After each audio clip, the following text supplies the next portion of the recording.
Okay. Welcome back to the OHIO podcast, everybody. I'm your host, Buckeye Boggs. That man over there is the wild man, Chris Wilds, and this is our Rutgers 2024 season preview. Chris, this is a team that if you've been paying any bit of attention at all to anything we've been doing in the past 3 months, we've been hinting at that we think is going to be awfully good and one of our best bets in 2024. And here we are, Chris, ready to talk all about it. Yeah, this is a team, Eric, that I'm really excited to see play. They have got just the perfect combination of talent, experience, and schedule to really make a go of it this year. Yeah, I would say underline, highlight, asterisk, schedule. They really lucked out along with Iowa with having, I think, the two easiest schedules in the Big Ten in the 2024 season. So let's go ahead and dive right in tonight. And let's start by talking about last season for Rutgers and a little bit about their history. Of course, last season they started off really well with a win over Northwestern, who ended up being a pretty good football team. They beat Temple. They went then in their non-conference. They beat Virginia Tech from the ACC in a big Power 5 win. They went on the road and lost to the Cheaters up north 31-7. Came back home and just crushed Wagner. Went back on the road again, lost again in a closer game. This one in Madison, Wisconsin, before coming back home and beating Michigan State, going on the road and beating Indiana before they got their bye. That set them up at 5-2 after the first 7 games. And then they went on a rough stretch. 6. Sorry, that's 6 wins and 2 losses. So 6-2. Then the next 4 to finish off the season were all L's, and it all started with a game at home against Ohio State in which they were winning and were driving down the field to go ahead even more, to put more points on the board when a pick 6 happened, and the second half they were just unable to bounce back from that pick 6. That could have really changed everything about their season. Now, they still ended up going 6-6, but losing their last 4: Ohio State, Iowa, Penn State, Maryland. Then they really showed their resiliency and what I think a lot of people are hanging their hat on in 2024 when they, in their bowl game, defeated the U 31-24. Vegas said they were a 4.5 win team last year in 2023. I said they'll get to 5-7. Chris, you nailed it. You said they get to 6-6. That was the smart money. They were the over last year. You won money on Rutgers if you took the over. 7-6 overall, 3-6 in the Big Ten. Greg Schiano now has a record of 87-95 at Rutgers, which is incredible. I mean, that's, even though it's a losing record, it is a really good record when you take into account how much he's had to rebuild twice at that location. They play at SHI Stadium, which is 52,454. They have an all-time record of 669 wins, 685 losses, and 42 ties. They have a winning bowl record of 7-5, and they do have one conference title to their name, and that was not in the Big Ten. So, all that being said, Chris, Rutgers was for the most part throughout the entire tenure time in the Big Ten when they arrived until at least last year, and now moving forward, kind of the laughingstock of the Big Ten. Not so much anymore, Chris. No, not at all. Tony Schiano once again has got Greg, this. Tony's brother. Yeah, that guy too. It's the Schianos. It's you gotta watch out for the Schianos over there on the East Coast, my man. The Schianos and the Sopranos. Those are the two you don't want to go. Yeah, no, Greg Schiano has got this team going in the right direction, man. I think these guys have potential to do really great things this year. Like I said, I thought they did a great job last year. And you know what? I don't care who you are. That 4-team stretch that they played at the end of the season was brutal. Especially when you look at Maryland was probably the softest team in that bunch. And they had, at the time, the guy who was probably the best quarterback in the Big Ten. They had their best year since Boomer was there. Yeah. I mean, they were just a good team, and that was just a rough stretch. But like you said, very resilient, did a great job bouncing back, bouncing the U out of their bowl game, and Shiano walks away with a winning record after the bowl. We're going to bring on the living legend Larry K from the Night Watch. My good buddy from over at the College Huddle runs the Rutgers YouTube channel there from the Night Watch. Dude is going to drop some serious knowledge on all of you. You're going to love this interview. Check it out. And welcome back to the OHIO podcast, everybody. As you can see, I'm joined by our special guest, Larry K from the Night Watch. He is the voice over at the College Huddle for our Rutgers affiliate. And Larry, welcome to the OHIO podcast. Great to have you this afternoon. Eric, thanks for having me. You're the man, the myth, the legend. It's beautiful to finally be on with you on your show to talk some Rutgers football. College Huddle is rolling. I'm excited about the season, so it's great to be here. Yeah, and you know what else is rolling? That's one Greg Schiano over there in Piscataway, New Jersey, my man. He has come back into New Jersey, the most successful coach you guys had in my lifetime anyways. And I doubted he could do what he did before when you guys were in the Big East. And here we sit at the end of August in 2024, and by God, it looks like he's done it again, Larry. It's crazy. I think he's definitely the most successful coach in my lifetime too. The first stint blew everybody away, but that was in, the old Big East, and that was in a kind of hobbled Big East when a couple teams had left. Miami and VTech had kind of hit the road already. So to have him come back and to see Rutgers, on the cusp of what we think they could be doing, at least internally with the program being where they are, is incredible to see. It's encouraging for us Rutgers fans. He's always been a Jersey guy and a Rutgers dude to us. So to have him home and to be finishing the job he started or trying, it's fun. Let's start right there, being a Jersey guy.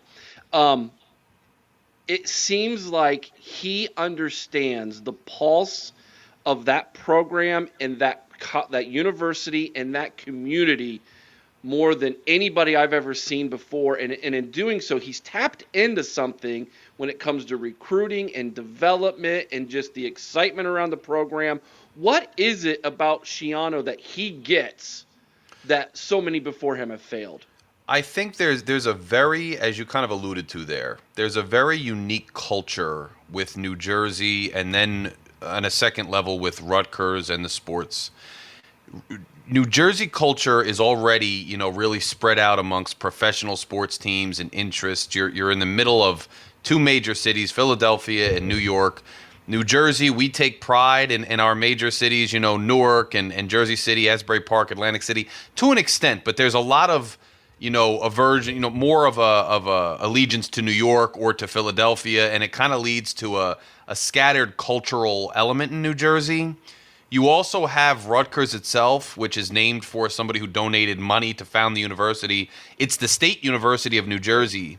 But the name and the fact that a lot of people go to other, smaller schools or Ivy Leagues or go out of state, it kind of leaves this void in New Jersey in terms of getting support for Rutgers, whether that be booster support, financial support, fan support.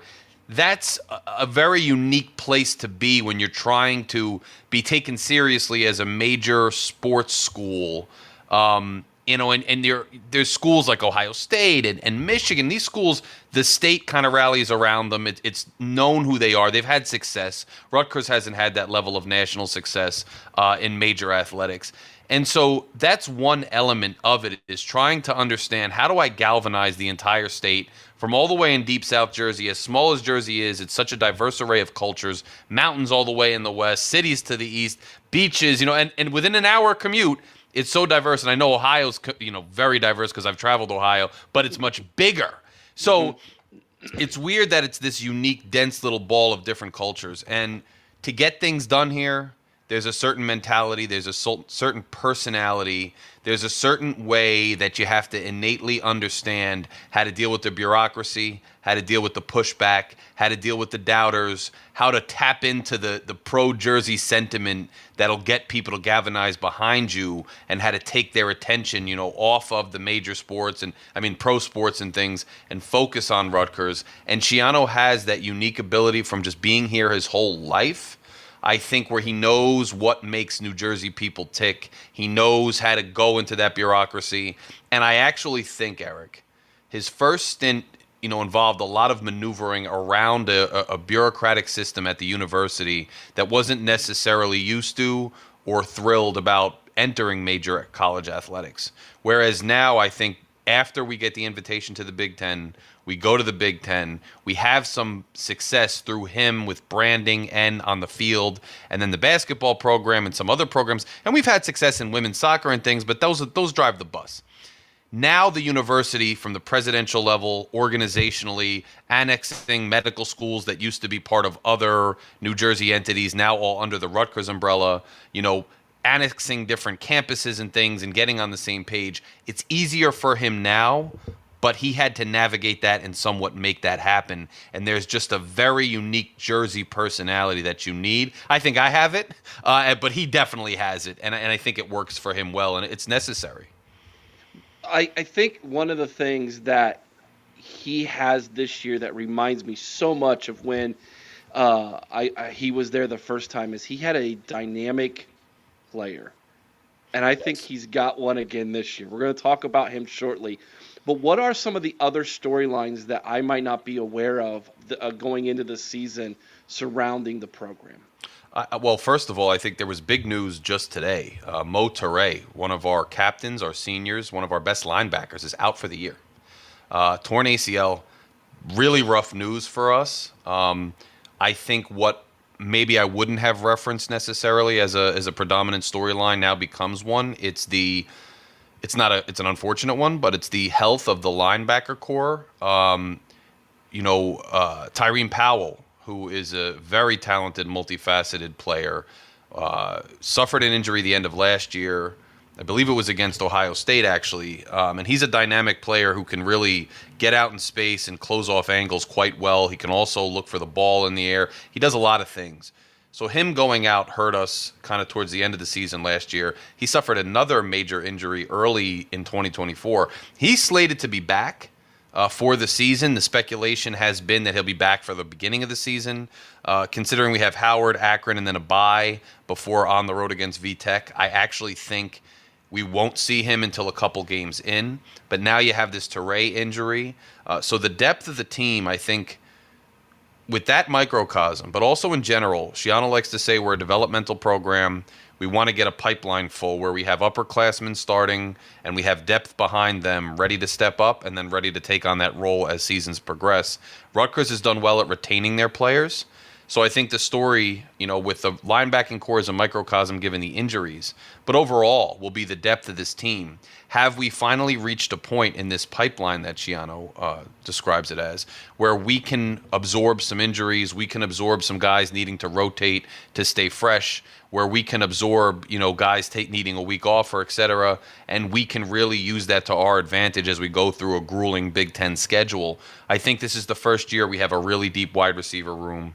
We have a considerably deep running back room. We have a considerably deep, defensive side of the ball, and it's going to be tested. And already before the season even starts, it's tested.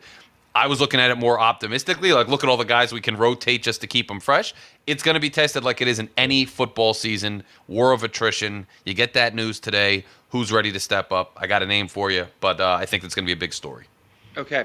While you were giving me that explanation, I went back and looked because I thought, my gosh, I thought we had him pretty high. We had him ranked in our player rankings as the third best linebacker in the Big Ten. See, that's it. Yeah, he was first team All Big Ten defense for us here at the OHL podcast when we did our rankings. And yeah, so let's dive into the roster a little bit. That's good. That's a big loss. That's a huge loss. Huge.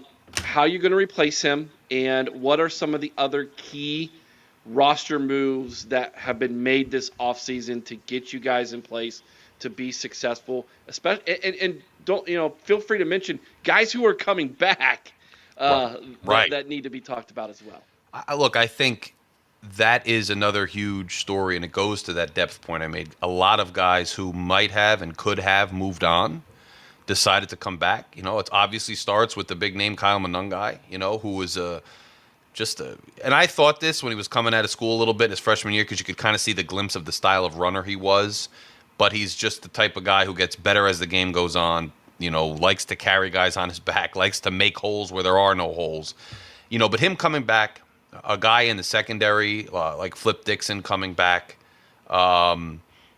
just this myriad of players who chose to return, I think is a huge story. But I think probably one of the biggest and most impactful roster moves that is going to impact the season this year is the quarterback change. Yes. You go from Gavin Wimsett to Ethan Kaliakmanis. Wimsett came in with a ton of fanfare, highly rated recruit out of Kentucky. I loved his physical abilities and skill set, but what wasn't coming to fruition and quick enough, I think, for Rutgers. And I think Rutgers maybe got a little bit ahead of schedule. I don't know if Coach Yano would take issue with me on that, but from most analytical standpoints, we weren't quite sure they would be where they were last year, and it was almost a surprise the early success they had. And I think Rutgers looked at their situation and said, "We've got guys running open." Yeah, I want to make a statement about that really fast. Two things. Number one, you had Ohio State on the ropes. Okay, let's be honest. Which is crazy. And number two, I've been telling people, I think Rutgers was a quarterback away last year of really taking that next step. And so that move, I said, look, if they had a quarterback who could throw the football, they beat Ohio State last year. Yeah, and I think it's a huge point, and I was defensive of Wimsett at the time, and I said, "Oh, come on, there's other problems with the roster and with the team and et cetera." But if you really look back at it, and you look at the playmakers, and if you kind of superimpose that onto this year, which is completely doable because all the players are pretty much back plus some, you have a bunch of skill players, whether that's in the backfield who can come out in space and get the ball, whether that's players in the backfield benefiting from the defense having to watch for the perimeter, or whether it's just the myriad of guys we have on the perimeter. You have Naseem Brantley, who wasn't cleared to play by the NCAA last year. He was supposed to be one of the leading wideouts last year. He didn't get to play. Now he's like a new addition because he's cleared now. He's playing. Dymere Miller, who's transferred up from Monmouth, who was a leading receiver at that level, who has looked excellent in camp. A guy like Chris Long, who was injured, a kid like Ian Strong, who was a freshman and making an impact last year, and other players like Christian Dremel, who's a returning leading receiver for the team. You have all these players, and Ethan Kaliakmanis does not have to be a world beater. He does not have to be a gunslinger.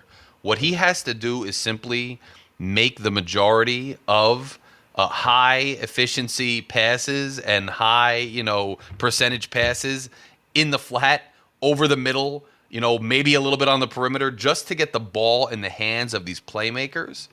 And I thought it was interesting that we had a spring camp competition between the quarterbacks that everybody, and I'd say many, expected to go well into the summer. And at the conclusion of spring practice, Schiano sat down with Gavin, and Gavin transferred out. So to me, that means that the competition was so decisive in Kaliakmanis' favor that there was no need to continue. Now, I don't think that's an indictment on Wimsett because by all accounts, he has continually progressed. I think it bodes well for Kaliakmanis that despite Wimsett continuing to make some strides, now no one's saying Wimsett was the most accurate quarterback because he was like one of the least, and that's not to diss him, but I don't think it was totally because Wimsett was so below par. I think Kaliakmanis came in and played well enough in the spring to make a decisive decision for the coaching staff, and I think that's going to change how this offense can produce immensely. And just like you said, last year could have been a vastly different season had we had a quarterback. This year we have that quarterback. We have even more playmakers on that side of the ball, and a lot of returning. Now, not the whole line, but the whole left side of the line is pretty solidified. I think that's absolutely huge, and not to take away from anybody else who came in or is returning. That quarterback position is the most important position in the game, even in college, even though college is a little bit more room for error than the pros. And I just think it's going to make a big difference in what you see from Rutgers. Before I ask you the strength and weakness question that I like to ask everybody, let's talk a little bit about your stud, man. So this guy put the fear of God in me last year. And of course, I'm talking about Manungai. Mm-hmm. I've been saying this. If you would have taken the jerseys off the guys and you would have just shown the season that he had last year versus Braylon Edwards, there's no way in the world EA Sports should have put him on the cover. Like, It's okay, so this guy is an absolute monster. He is a monster. Um, I think, you know, I think he has a chance of being the Big Ten Offensive Player of the Year this year. And that sounds sacrilegious as a Buckeye when you've got Travion Henderson and Quinshon Judkins in the backfield. But here's the thing. I think they split carries this season. I think their numbers aren't going to be as nearly as impressive as Monungai's are going to be, because I think the dude is literally saying, I'm not a bus. I'm a freight train. I will carry all of you. I think you're right. I think it was interesting when he was coming out of high school, Don Bosco Prep, and he's coming out with another Essex County kid, and that Bosco recruits, around the state. So, Jalen Berger was a newer kid, and Monungai was from out in Roseland, same county where I am. And there was a lot of talk, certain guys on the inside of that kind of region of New Jersey's high school football world were like, watch out for Monungai. I think maybe we wanted Berger. Berger goes to Wisconsin. He's now at Michigan State. And there was a lot of talk like, I think Monungai might be the better of the two backs. He runs decisively. He's not, a tweener. So you're not looking at this necessarily the way the star, rankings programs rated him. Berger's got this playability, big playability, but he's kind of maybe a tweener. And look at Monungai. He's a decisive downhill type runner. He runs with a purpose. He might be the better running back. Just watch, stay tuned. And his freshman year, you could see glimpses of it. I mean, he started to run with that style, and it reminded me of a couple guys we had Jawan Jameson, obviously Ray Rice. And I'm not comparing him. I'm just saying that style of decisive running, carrying guys, you saw glimpses of it. His sophomore year, Sam Brown from Philly comes in, 4-star, highly rated, and he kind of explodes onto the scene and is playing well, and you kind of lose sight of Kyle, but Kyle continues to develop, and that's what Schiano wants to do, develop guys to their true potential. And last year, you see Monungai just emerge onto the scene, and he kind of emerged onto the scene the way he runs, which is a gradual buildup of gaining rhythm and pushing his way yard by yard across that line. It wasn't like, we had one game where we're like, where'd he come from? We saw it, and it was gradual. But that type of running back, the way Greg Schiano coaches, and Greg has evolved in a lot of ways with the game, and we've all seen the game evolve. But still, he likes a ball control team. He likes to control the clock as best he can. And I even like it as an old school football fan. I like to line up helmet on helmet if we can, run that ball, and if it's 2 yards or less on third down, you are very confident with 2 downs to go, you're going to convert. And that's what football is still. It's a game of marching down the field and getting those first downs. Kyle Monungai fits precisely well into what Greg Schiano wants to do, into what Rutgers wants to be, into this league and conference in the Big Ten and what they have traditionally been, which we have been searching to try to be able to do since we've come into the league. And, he's a leader. He's got a huge heart. And I think there could be something this year where you have players like Benjamin, you have Sam Brown. Maybe they're splitting the load a little bit more because Kyle, they want to keep him fresh. However, I don't think it's like Ohio State where it's going to be that much of a split. So I think you will see some numbers. He will be carrying the team in a lot of ways. And I think with Calic Manis able to distribute, that doesn't mean Monungai's not going to do what he does. That just means he might have more openings, and that just means that we've got a little bit more to fall back on once we set the defense up to expect Kyle, and Kyle pummels a little bit in there. So I agree. I think it was a revelation. I think it sets us up well. The fact he returned, I think a lot of people thought, hey, he's going to maximize on his season. He's going to be gone. See if he can get like a mid-round draft pick or something and go. And this is a guy who bleeds Scarlet. This is a guy who bleeds Jersey, and he's coming back for his teammates. And I'm very excited to see what's going on. Yeah, you should be. I just looked up his 247 sports from back in 2020, and he was the 160th ranked running back. Yeah. Think about that. That means there were some idiots who ranked 159 other guys ahead of him. Think about that. Think about that, okay? It just shows that Shiano says, and I think some people say it, and it's a little bit of coach speak, and I think we all kind of know that there is some level. Of course, you want the highest rated players. Of course, you want the guys that everybody wants. At the same time, I think he truly means when he says, we go after cultural fits. We go after guys who we have a vision for that when we develop them, they will fit into our philosophy and our 4-year, 3-year, 2-year plan, whatever it is. And this is an example of that. They went out, they got them, they were content with them. Look what happened, you know. Yeah, yeah, A+ on that one, man. Um, very jealous of that guy. That guy's gonna be. Lord help us, he ends up going to the New York Jets, or in your case, the Miami Dolphins. Yes, so you know, yes, Right? yes. Um, yeah, I would gladly take him on the Cincinnati Bengals, but I wouldn't wish that on my worst enemy. And I don't want to digress either, but the Bengals, man, I've been to a game, believe it or not, the Thursday night Miami Bengals, and I just want to say Cincinnati, awesome place. It is Cincinnati cool. Bengals crowd, loud, awesome crowd. So just I got a lot of love for South Ohio after going there, man. Yeah, Cincinnati's a fun, and as they say in Cincinnati, they're a state all to their own. They don't Yes, want Ohio to claim yes. them, or Kentucky or Indiana. They think they're the state of Cincinnati. But us Bengal fans up here in Columbus were kind of like, oh, come on, guys. Gotcha. Yes, yes. It's a fun dichotomy nonetheless. Mhm. Let's digress a little bit, and I'm gonna ask you to take off your scarlet glasses, Mhm. and mine are scarlet and gray. Yours are scarlet completely, but Yes. take those off for just a minute, Larry, and tell me the truth here. What is the strength of this football team beyond the running back situation? What is the weakness of this football team that you're concerned about? I think that the strength is the secondary. I mean, Greg Schiano is a defensive secondary type coach. You have these returning safeties. You have Flip Dixon. You have Shaquan Loyal, who I think has kind of been not as much, and he's got fanfare, you know, because he's got an interesting life story, and he won us almost single-handedly that Temple game 2 years ago, which would have been a rough thing. I was in Philly for it with a Temple alum. Temple former ball player actually is my best friend who's a Rutgers fan's father, so I didn't want to lose. But he's returning. He's been a lunch pail guy, 3-year starter. You know, really plays well against the run, lays the hammer when he hits.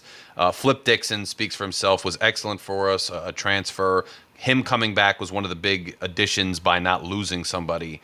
I think at corner, Robert Longerbeam, I know Max Melton left, and he's one of our bigger losses. He went to the league. He was certainly a great special teams player and arguably our best corner. However, I actually would argue that Robert Longerbeam is our best corner and was our best corner last year. And so him returning really strengthens that unit.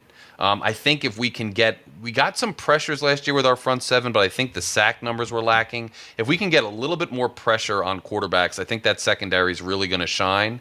So I think that's a huge strength for the team.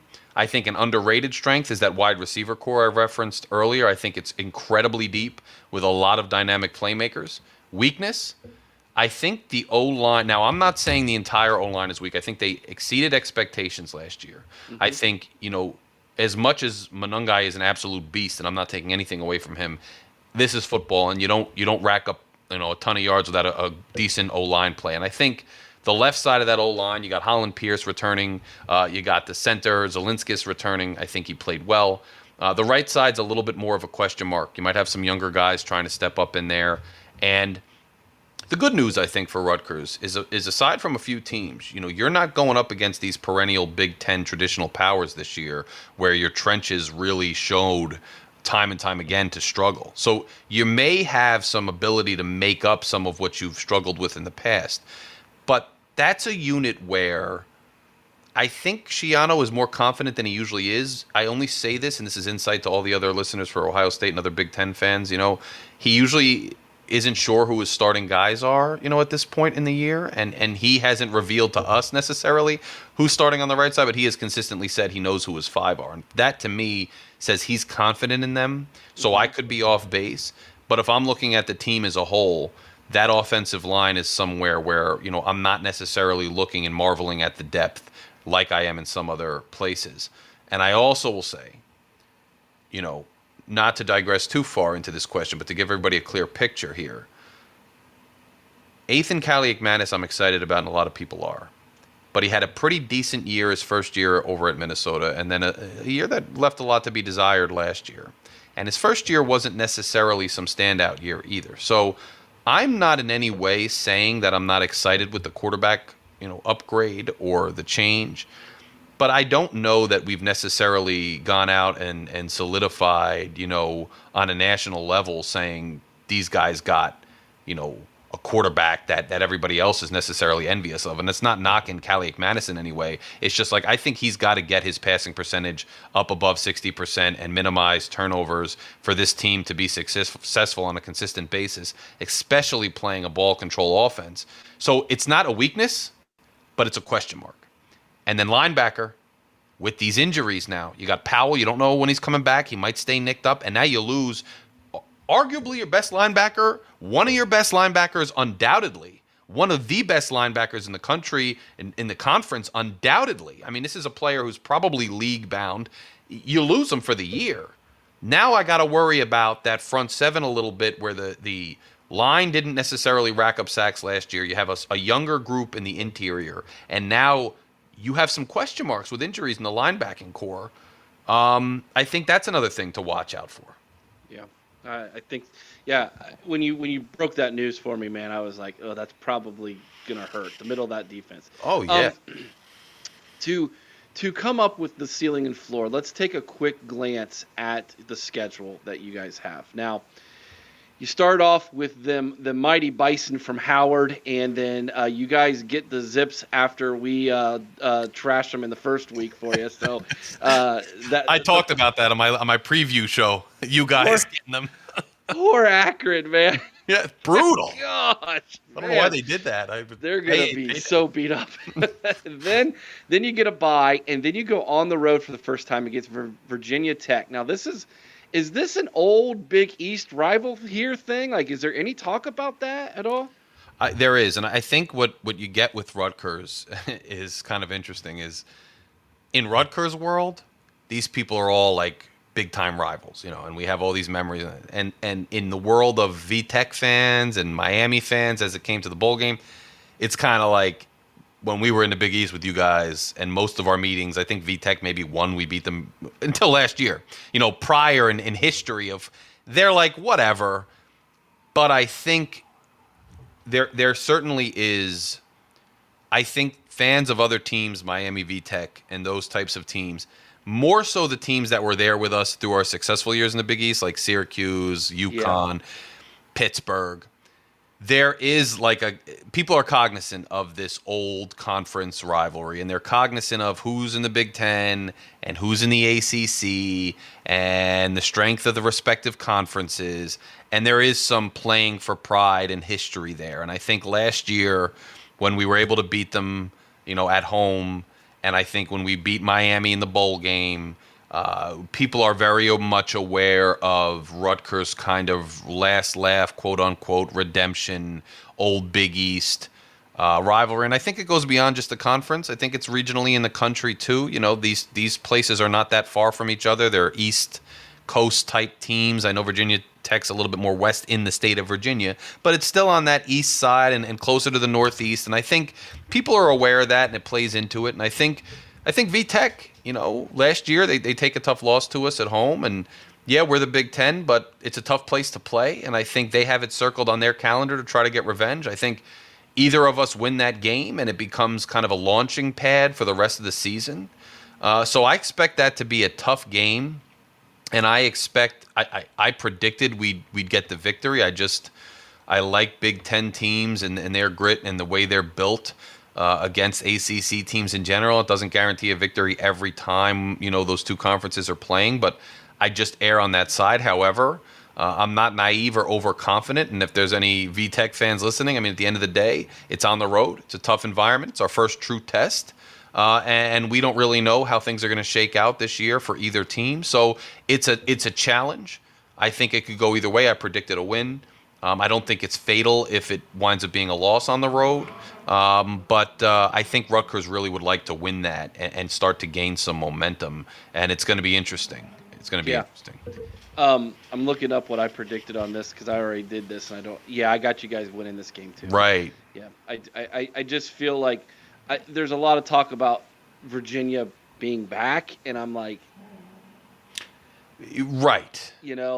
well, we heard that from Miami too, and it was like Miami's like the U's like we're back, and I was like, what's that mean for Rutgers then, guys? And then they don't like me anymore, No, I get it, and that's I think Eric, where we're in the same place where I'm not trying to throw shade or diss any other Right. conference or anything, but like, yeah, you could be back, but what does that mean in 2024 with the way everything has changed? And it seems as though when that test occurs time after time, not just with Rutgers, but with other Big Ten teams, and it seems like back is one thing and it's somewhat inconsistent, and then but still, can you go up against these teams that have now like a totally different playing field and a totally different level of competition? I'm predicting a win, but again, wouldn't be shocked if we lost. But I'm predicting a win for the same reasons as you.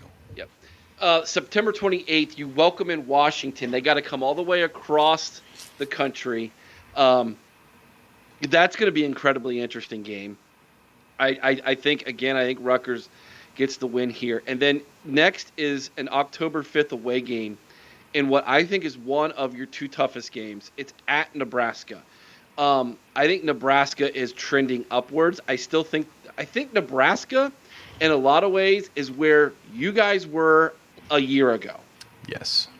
And so this is going to be a very interesting game for them because I'm sure a lot of Nebraska's mindset for people who aren't like engulfed in this world like you and I are, Larry. They think Yes. Rutgers, they think old Rutgers, we're Nebraska, and they think old Nebraska. And it's like, no. They do, yes. It's not like that, guys. Like, this is a real football team, man. I still think that environment with all the momentum that they've got, this is going to be a very good game for both football teams. I'm incredibly interested in that football game. In fact, if I wasn't married to Ohio State every single Saturday, I might literally make that trip because I just think that game is going to be incredible. Your toughest home game is right after that, and that's brutal to me. Washington, Nebraska, Wisconsin, back to back to back. I think probably somewhere in there, Rutgers might take an L. But the good news is you do get whiskey at home. Yes. And so that helps. Then you get the poor UCLA Bruins, which, Larry, I don't know if you've looked at their travel schedule this year. Nobody in college football travels as much as UCLA. They start their season on the road in Hawaii. Oh, that's brutal.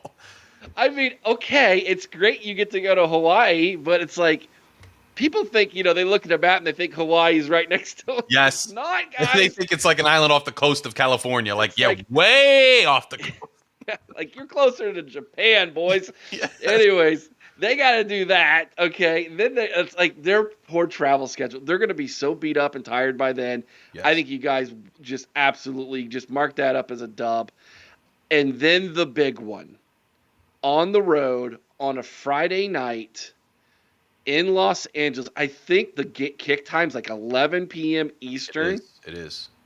I'm staying up for it. Of course. This is, to me, if Rutgers comes into this game, let's say they've only got one L, Mm-hmm. and USC's probably lost a handful of games. This could be loser eliminated from the playoff type of game. It's interesting because I hadn't even realized the gravity of what you just said until right now, in terms of I was predicting right along with your predictions you just gave, but I didn't even realize or think about the gravity that would create for that game. Because I think I have Washington as a prediction as a win just because they lose a lot of players. They're traveling all the way east. I had us dropping one of the two, Nebraska, Wisconsin. I had us dropping to Nebraska and beating Wisconsin, but that can go either way. And then I had us beating UCLA given the travel stuff, just like you. That's a huge game. I think it could change things a bit if that really is what's at stake, because it gives Rutgers an extra chip on their shoulder. I predicted a loss for us just because going from east to west and 11 p.m. kickoff is tough, and I think they're going to be good. That being said, I talked to somebody who's a Rutgers guy in SoCal, and he's like, you're overestimating the Pac-12, you're overestimating them, You and are. if they didn't have this great quarterback and these playmakers, they wouldn't be so good. And watch out for us lining up helmet to helmet and doing something worse, and that would be a huge happy Yeah. revelation for me. I think USC's closer to Miami. And that's good insight because it's possible. We Yeah. don't really know, Eric, what these West Coast teams, how they're really gonna fit in Mm-hmm. to our conference. Yeah, And I have a theory, and I've been running this theory, and when I talked to some people who were like in the know, they smiled and they said, "You hit the nail on the head." There's two things that are going to affect Oregon, Washington, USC, and UCLA. Number one is the travel. By yeah, the end of the season, jet lag is going to catch up with these guys. yes, So catching these guys at the end of the season is going to be, if you play one of these teams at the end of the season, like Oregon at the beginning of the season versus Oregon at the end of the season, is going to be a completely different animal, which is why my prediction is Ohio State loses in Eugene and beats them in Indianapolis. I could see it. Yeah, I mean, yeah, it makes it's a different. They're not used to that. So here's what I did, Larry. You're going to laugh at this. Hmm. Because I've been on the Rutgers' watch out for Rutgers train, I had to find two losses on your schedule. Yes, Because I'm like, I can't go 11-1, because if Ohio State loses to Oregon and they're 11-1 and Rutgers is 11-1, it might be Oregon versus Rutgers at Indianapolis and Ohio State gets left out at 11-1. Be unthinkable like these days. Right? Yeah. So I'm like, I got to get them two losses. So I'm looking at the schedule, and then but I was betwixt between the two, because I think you guys go into LA and I think you beat USC. I really do. So That's I great. gave you guys losses to Nebraska and Wisconsin because I had to find two. That's funny. It's funny, but it's not out of the realm of possibility when you're looking at the makeup of these programs and the way that it shakes out.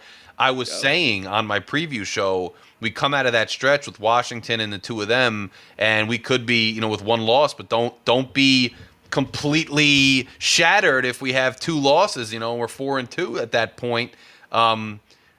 So because it's highly possible. And I said on my show, even if we're 4-2 coming out of that stretch, doesn't mean the season's over or we didn't succeed, because you still have a whole bunch in front of you.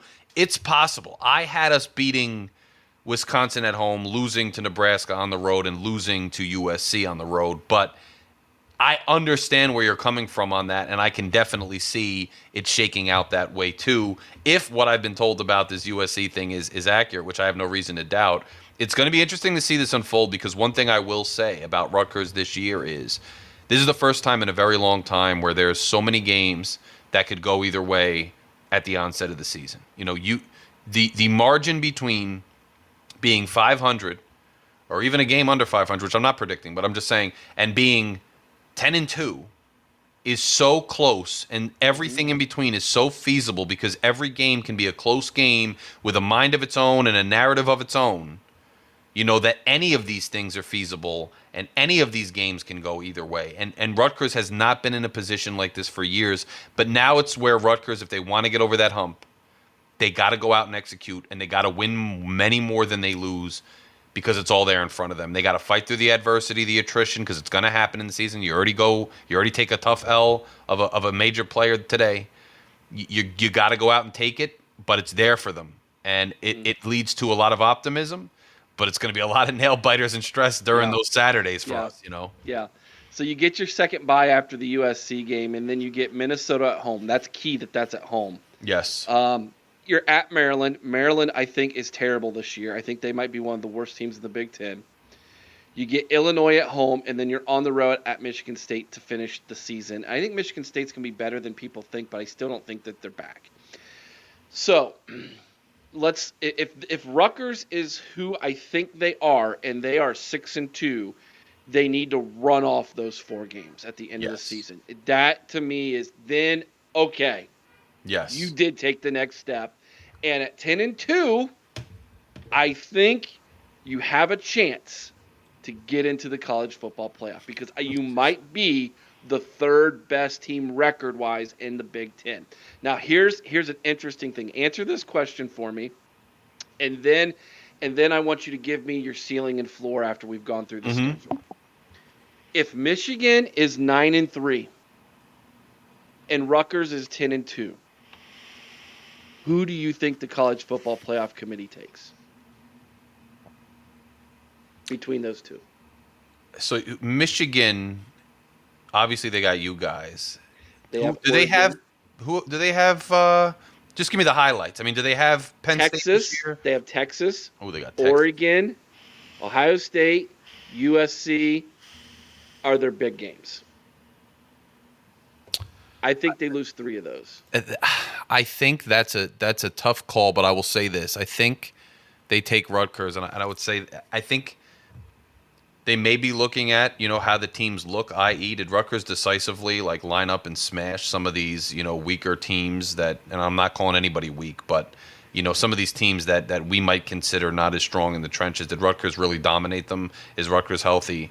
I think because of Michigan, what transpired kind of last year, and now the coach left, and they're a different team, and the fact that Rutgers would have a better schedule, kind of be on the upswing in that regard. And I know they're supposed to just look at what's on the field and the resume, but I would think with a better record and looking at the context of the two programs right now, the hype, the everything else going on, I would have to say I think it would be Rutgers. It's not like Rutgers. Yeah, it's arguably, and I mean it is maybe an easier schedule than Michigan's going to be going up against, but it's not some vastly absurdly easier schedule as if they were from another conference or something. So I think it'd be difficult to leave a team with a better record from the same conference, albeit with different schedules. But some mutual opponents, I don't think you could leave the team with the better record out of the college football playoff. Yeah, that's my argument as well. Now the tinfoil hat wearing guy in me says, yeah, but their athletic director Ward Manuel is the head of the CFP this year. Interesting too. Yes. Yes. So I'm already setting up a great podcast for you there, Larry. Later. No, but you know what, too? You can't count out I'm not like a huge conspiracy guy, but like you can't count out the context. That's why I just mentioned Michigan standing with you. That stuff matters as much as they like to say it doesn't, and we don't know the extent it matters. But you got to take all those things into consideration. So yeah. So anyways, that's really cool. All right, what's the ceiling and floor for this team, given the schedule, given the roster, everything we've talked about? I think if I'm being completely 100% honest, and this is going to almost probably sound to some like a cop out because it's like, I'm putting all my chips on half the table, but look, in all honesty, the maximum ceiling, I mean, if you just look at the schedule, you look at the opponents, and you don't even get to the point where you had to find a second loss. I mean, the ceiling, the true ceiling. And it's I'm not predicting this, so I don't want people to be out there like this Rutgers guy, Eric, get him off the show. He's a nut. He's too optimistic. He's a clown. No, I'm not predicting this. But the actual ceiling could be 11-1 for this team. I mean, I don't disagree with you. I thought you were going to hit me with a 12-0. No, come on. Hey, I'm a Dolphins fan, so I know that's.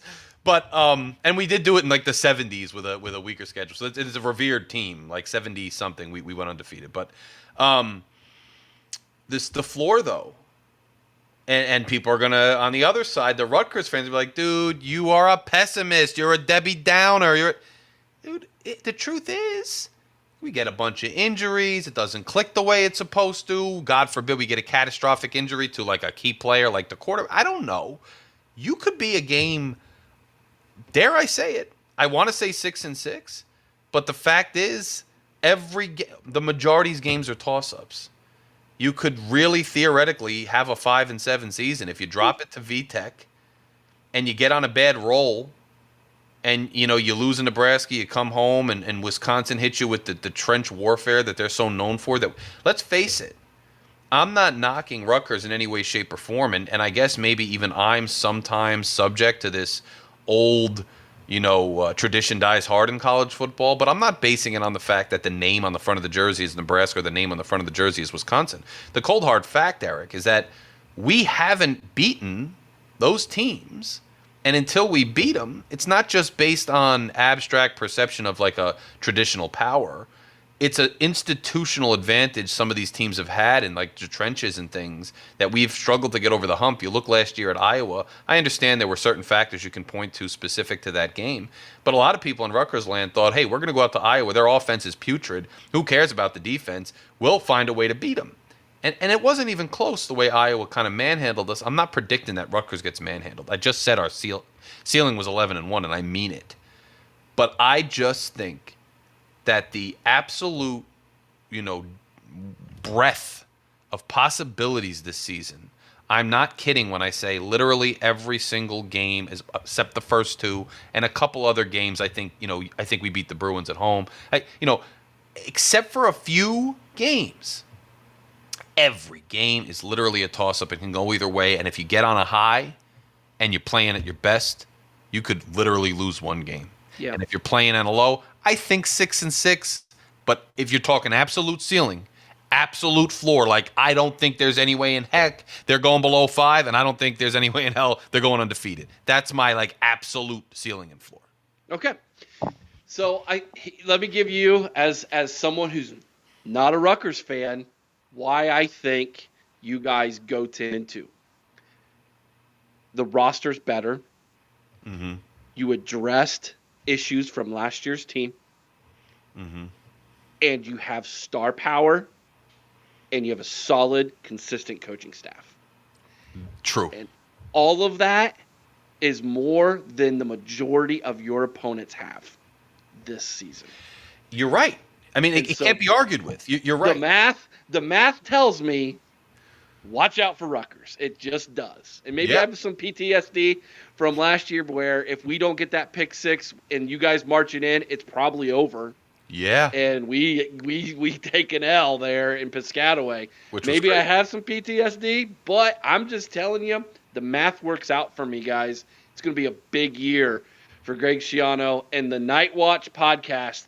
Go check them out. Larry, where can everybody find your show, my man? Guys, if you look right at my name right here, it says Night Watch, spelled like a Scarlet Knight watch. If you type into YouTube, Larry K. Night Watch, that's my channel. Click subscribe. We've been growing kind of exponentially since I've joined the College Huddle and been collaborating with people.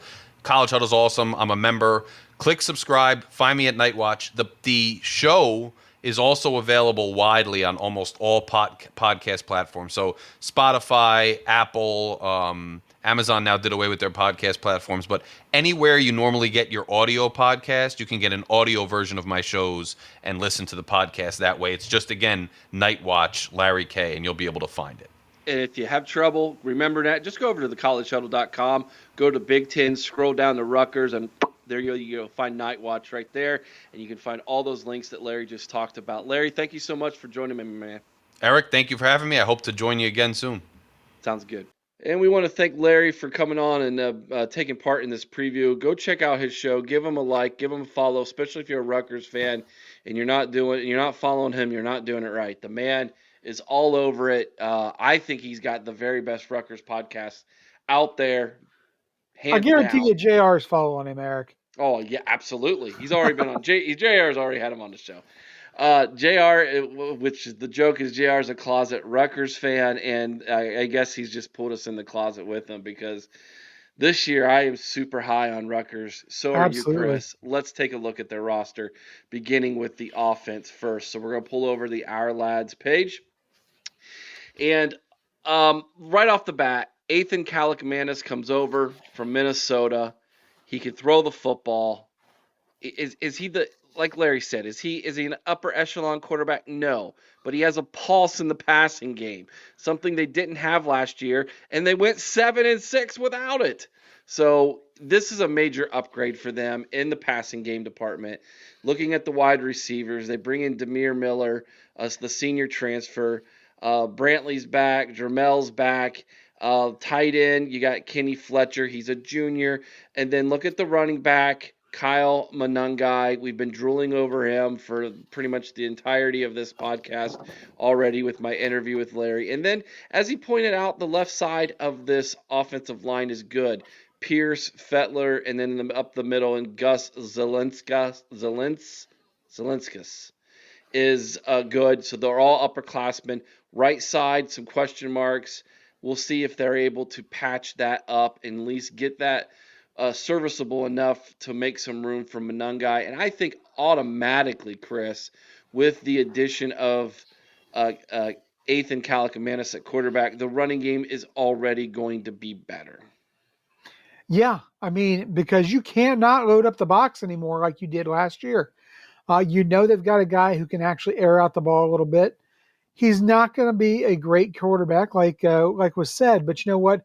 He's a very serviceable quarterback. He's a guy who can go out. He may not win you a lot of games, but he's not going to lose you a lot of games either. So I think this was a great get for Shiano. I think that he and Monungai are going to be a tremendous duo in that backfield, and that they've got just enough talent, I think, at wide receiver and just enough talent at the tight end position to actually, move the ball, score some points. This is not a team that's going to score Ohio State or Oregon type numbers. They're just not going to. Right. But you know what? They're a team that I think is conceivable of putting up anywhere from 24 to 30, 32 points a game, which if they have any kind of defense, and we know Greg Schiano is a defensive guy, if they play any kind of defense, that's going to be enough to get them some wins in the conference this year. Indeed. All right, back to our lads. Let's take a look at the defense. And it's funny. We're recording this the day after we interviewed Larry, and our lads has already updated the linebacker position by taking out Muhammad Torre, who tore up his knee and is out for the year. He was actually our first team. He was on our first team OHIO podcast preseason first team Big Ten defense, and he's the heart and soul was the heart and soul in the middle of this defense for Rutgers, and they're gonna miss him. But the cupboard's not bare. Look on the backside of this defense. Let's begin at the nickel. Desmond Igbinosun. That name should sound familiar to all of you. That is the older brother of our own Igbinosun at Ohio State. So he's got the bloodline. Flip Dixon is phenomenal. I am very high on the free safety, Flip Dixon. The corners are good, and Eric Rogers and Robert Longerbeam. And then, if they can get any pressure up with the defensive front, they bring in Malcolm Ray, senior redshirt transfer. They got Hamilton and Lewis, two seniors. And then look at all the linebackers. Even though they're going to miss them, they still got Powell, Walker, Bailey. Two of them, and Powell and Bailey, Chris, are seniors. This is a mature, experienced defense, and most importantly, it's a Greg Schiano defense. Yeah. Like you said, a mature defense is going to be much less likely to make mistakes.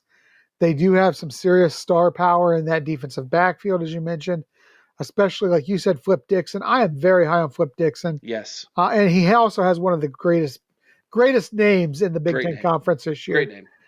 But yeah, I mean, and Greg Schiano, if this defense makes some errors, it's going to be errors that are made because Greg Schiano becomes overly aggressive. We've seen that in the past. He's not afraid to get after it. He's not afraid to throw the kitchen sink at you. And, that may be what he has to do to overcome the loss of Torre. But if it is, he's not going to hesitate to do it. But overall, I think this defense is mature is a good word. I think solid is a good word. It's not loaded down with stars, but it's got one or two guys that can really make an impact. Oh, remember the interview we had with Ryan Miller? What was the quote? If you're going to make a mistake going full speed. That's right. Yeah, so that's the Schiano philosophy. Yes, very much a Schiano kind of way of thinking. It's if you're all going to make mistakes, but let's do it giving maximum effort going full speed. I think this defense is going to be disciplined. I think they're going to be, You're not going to see them make a lot of mistakes, and that's going to be good enough given the additions offensively that they have made. And like I told Larry, and I'm going to reiterate it to you now, Chris, everybody on their schedule is either the same or worse than they were a year ago, except for maybe Virginia Tech, and they have gotten better. The math tells me Rutgers is going to have a good season. So let's take a Yeah. look at the schedule now and give our predictions and why I am high on taking the over this year with Rutgers. They start off with the automatic win hosting Howard on August 31st. They have Akron after Ohio State beats up on the Zips. Rutgers gets to do the same. Then they get a week 3 bye. That's the same as Ohio State's before going on the road to take on Virginia Tech. Now, this is a Virginia Tech team who they, back in the old Big East days, got beat up on. Virginia Tech beat them up all the time. However, last year, Rutgers beat them.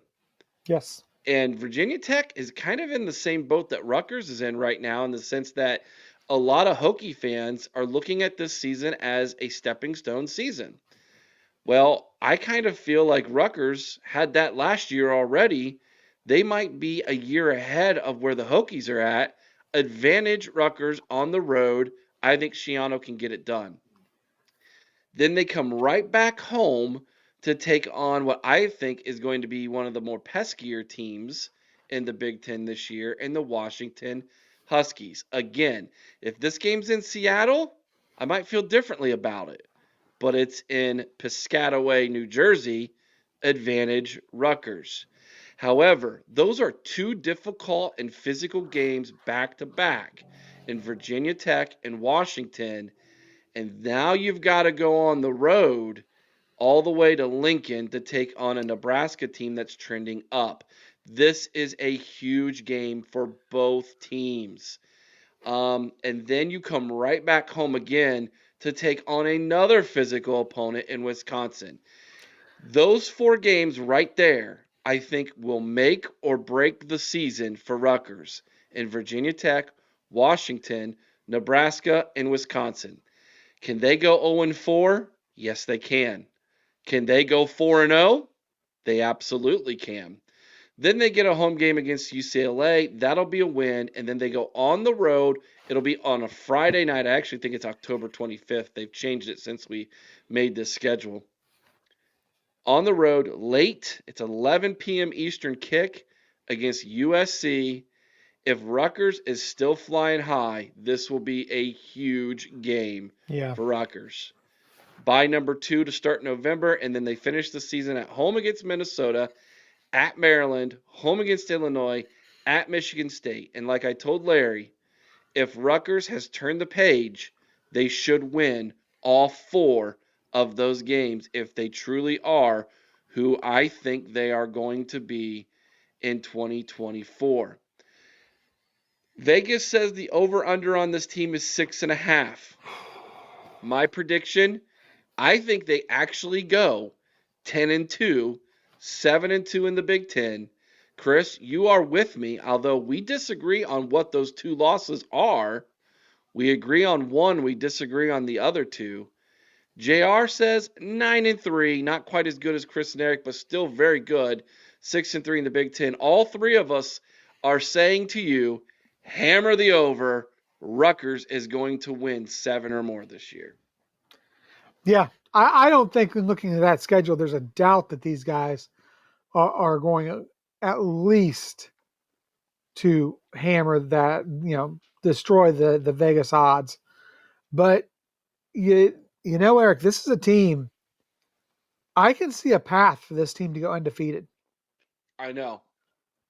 This is a team that could really throw a wrench in the works for an Ohio State or an Oregon, who everybody expects to be colliding in the Big Ten championship game. Mm-hmm. This is a team that could prevent the defending national champions, even if they have an okay season, from getting in the playoff. Yes. In fact, I asked Larry that very question. If a 9-3 Michigan and a 10-2 Rutgers are sitting there at the end of the season. Who does the committee take? Now, there's a I'll lot of tell you, there's variables. an argument for Michigan on the strength of schedule. Better However, loss. They would be better losses then. Is if what the argument would well, be. here'd be the thing though. If you get a Rutgers team that runs the table in the regular season, for instance, goes 11-1, only losing in the uh, or they have no losses until the Big Ten title game. They're in. That's a team that's a lock to get in. I don't care They're what in. anybody says, because Yeah. if your only loss is against, and again, I'm going to assume it's going to be Ohio State or Oregon. I think the winner or the loser of that game could be the one that's on the outside looking in come Indianapolis. Mm-hmm. So, I mean, Rutgers is a team that if they put it together, they can cause a lot of chaos in the Big Ten and really in the playoff picture. Yeah, I agree.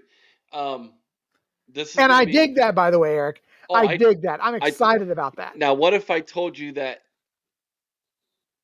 9-3 Michigan might be taking over 10-2 Rutgers because Ward Manuel is the head of the CFP committee? He has no reason to even be having a job right now. Oh, I agree with As you on that more and one. more of this story comes out, It's Eric. bad.